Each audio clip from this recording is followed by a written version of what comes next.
আচ্ছা, কেউ কি আমায় বলতে পারবেন টাকা ইনকাম করা ঠিক কতটা সহজ কাজ?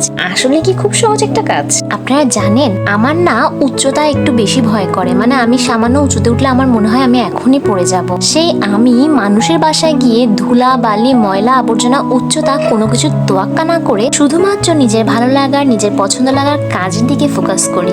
যদিও আমি একজন ছোটখাটো আর্টিস্ট, বাট তারপর একটা কথা না বললেই নয়, সেটা হলো যারা আমরা শিল্পী জগতের রং তুলির কাজ করি তারা যে কোনো কাজ করতে গেলে নিজের জামা কাপড় তো নষ্ট করি, তার উপর আমরা স্থানকাল পাত্র বিবেচনা না করে শুধুমাত্র ফোকাস করি নিজের কাজের দিকে। আমি এখন যে সবজি পেইন্টিংটা ওয়ালে করছি, এটা কিন্তু আমার মোস্ট ফেভারিট একটা পেইন্টিং। কজ এটা আমি পিন্টারেস্ট থেকে খুঁজে খুঁজে বের করে আমার ক্লায়েন্টকে সাজেস্ট করেছি যে দাদা এরকম একটা পেইন্টিং আপনি যদি আপনার ডাইনিং স্পেসে করেন তাহলে কিন্তু দুর্দান্ত লাগবে। যেই বলা সেই কাজ, দাদাও পারমিশন দিয়ে দিল। দাদা বললো ঠিক আছে, তোর উপর আমার পুরো আস্থা আছে, তুই তোর মনের মতো করে নিজের ঘর মনে করে যত্ন সহকারে যা পারবি তা করে দে। আচ্ছা, আপনারা আমাকে অবশ্যই কমেন্ট করে জানাবেন এত এত সবজির মাঝে আপনার পছন্দের সবজি ঠিক কোনটি, এবং আমার ওয়াল পেইন্টিং এ কোন সবজিটা সবচেয়ে বেশি সুন্দর হয়েছে মাস্ট জানাবেন। কিন্তু আপনাদের এক একটা কমেন্ট আমাকে আসলে ইন্সপিরেশন দেয় পরবর্তী কোনো কাজ করার জন্য বা ভিডিও আপলোড করার জন্য। আপনারা জেনে অবাক হবেন যে আমার ক্লায়েন্ট এতটাই ভালো,